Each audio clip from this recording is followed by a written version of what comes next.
నంది నన్ను లోపలికి వెళ్ళనివ్వు. పార్వతీదేవి ఎవరిని లోపలికి రానివద్దన్నాడు. నంది నన్ను లోపలికి వెళ్ళనివ్వు.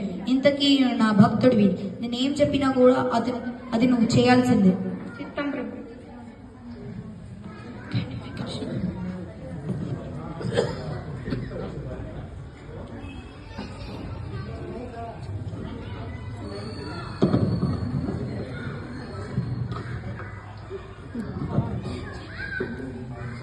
స్వామి, మీరేంటి ఇక్కడ?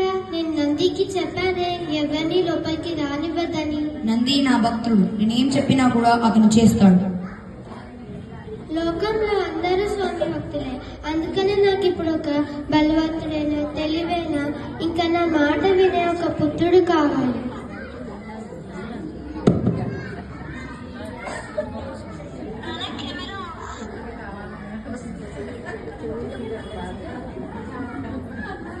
ओके, अभी गणपति आ रहे हैं.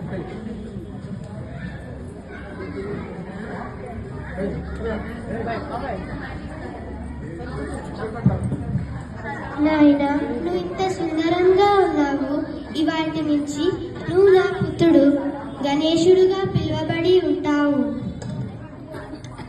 నేను స్నానానికి వెళ్తున్నాను. నేను ఆజ్ఞాపించే వరకు ఎవరిని లోపలికి రానివ్వకు. సరే తల్లి.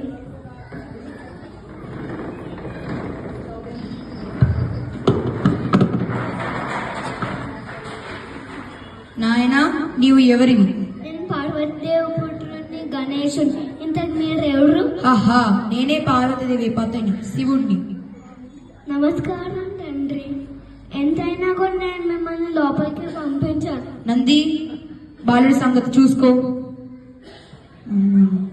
హాహా, ఎంత సులభంగా ఓడించాను. అమ్మా, ఎంత బలవంతుడు ఈ బాలుడు. నందీశ్వరుణ్ణి ఓడించాడంటే ఇక నేనే వెళ్లాల్సింది.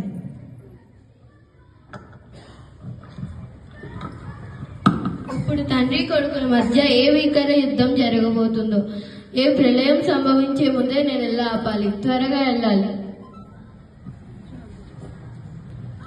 ఏ బాలక, మర్యాద దారి నుంచి తప్పుకో, లేదంటే నా కోపానికి గురవుతావు. నేను మిమ్మల్ని లోపలికి పంపించేదే లేదు. మర్యాదగా మళ్ళీ అడుగుతున్నాను, నన్ను లోపలికి పంపించు. లేదు. అయితే ఏంటి శివయ్య, ఏం చేశావు? ఏదో కోపంలో అలా చేశాను. ఇప్పుడు పార్వతీదేవికి ఏం చెప్తావు?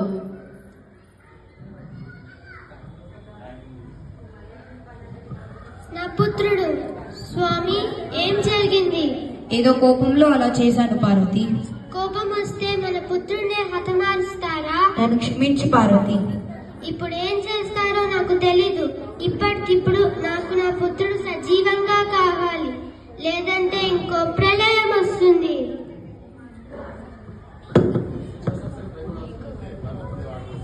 శాంతించు తల్లి, శాంతించు.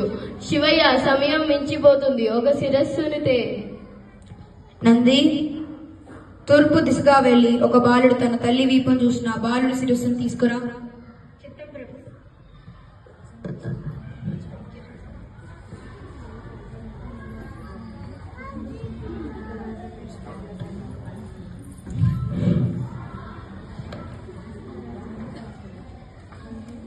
అదేంటి నంది, నేను ఒక బాలుడి శిరస్సు తీసుకురమ్మంటే ఒక గజాసురుడి ముఖాన్ని తెచ్చావు.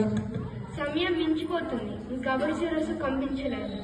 సమయం మించిపోతుంది శివయ్య, శిరస్సుని జోడించు.